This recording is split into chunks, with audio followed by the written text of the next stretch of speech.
임대인으로서 곤란해지는 상황이 있습니다. 바로 악질 세입자를 만나는 경우인데요. 경매로 기분 좋게 물건을 낙찰받았다고 모든 게 끝난 게 아닙니다. 살고 있는 기존 세입자나 채무자를 내보내야 하는 명도 과정이 있습니다. 그 후 모든 수리를 끝낸 뒤 세입자를 받아야 월세 받는 임대인이 됩니다. 하지만 이번 달 월세 다음 달에 낼게요. 잠수.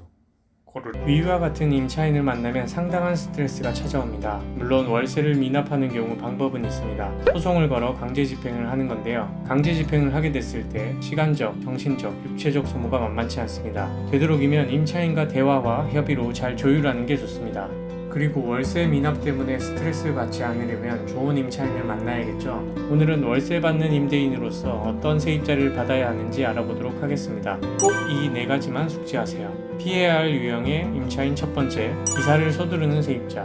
모든 집수리를 끝내고 임차인 맡기 위해 직방, 다방, 피터팬, 공인중개사 사무소 등에 나의 물건을 기분 좋게 등록합니다. 며칠 지나지 않아 집을 계약하겠다는 임차인이 등장합니다. 빠른 계약에 기분이 좋아 이사 날짜를 조율하기 시작합니다. 세입자는 3일 내로 들어올 수 있다고 얘기합니다. 이럴 때 의심해야 합니다. 입주를 서두르는 경우 전에 살던 집과의 문제로 인해 이사를 빨리 하는 경우일 수 있습니다. 그 사람의 직업이나 현재 상황 등을 대충 파악하여 천천히 진행하는 게 필요합니다. 2. 보증금을 낮추고 월세를 많이 내겠다는 세입자. 임차인의 계약 전화가 걸려옵니다. 보증금 1,000만원에 월세 40만원을 기재해 놓았는데 보증금을 200만원으로 깎고 월세를 55만원 주겠다고 합니다. 임대인 입장에서는 월세를 많이 받으니 기분이 좋아 덜컥 계약합니다.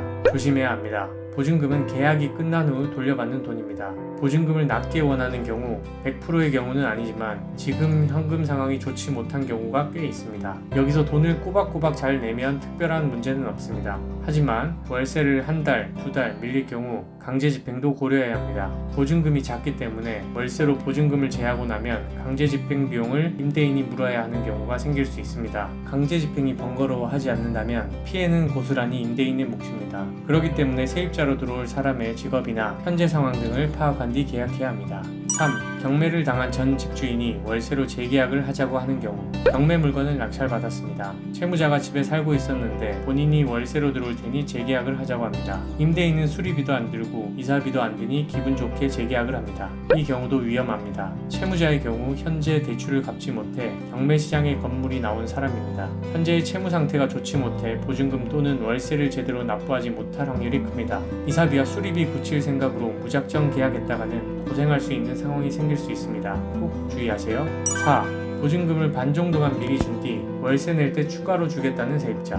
세입자와 계약을 완료했습니다. 계약 시에 지금 보증금 다 낼 돈이 없으니 계약하고 입주한 뒤 돈을 주겠다고 합니다. 월세 내는 날짜가 앞으로 얼마 남지 않았으니 조금만 배려해달라고 합니다. 조심해야 합니다. 물론 정말 지금 당장 돈이 없는 경우도 있습니다. 하지만 보증금을 바로 못 줬을 때 월세 미납으로 이어질 가능성이 있기 때문에 미리 차단하는 것도 방법입니다.